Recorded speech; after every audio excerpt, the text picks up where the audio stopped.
Hello guys, welcome to my channel. Today in this video I'm going to show you how to fix error, that is there was a problem starting StartupCheckLibrary.dll. If you are receiving this error message whenever you restart your computer, then please follow the steps shown in this video. Now I started receiving this error message after updating my Windows 10 to the latest version. So maybe it's a remain of some old software which was removed and I'm receiving this error message.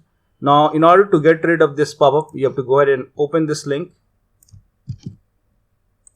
The link is provided in the video description. It will take you to Microsoft website.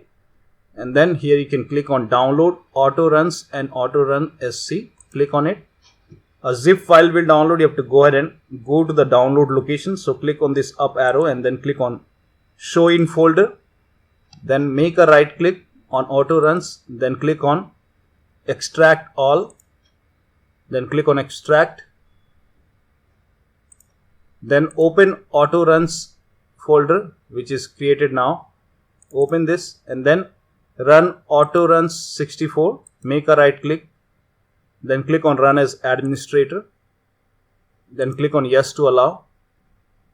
And over here you have to go ahead and find this StartupCheckLibrary.dll somewhere over here. So go ahead and type in startup,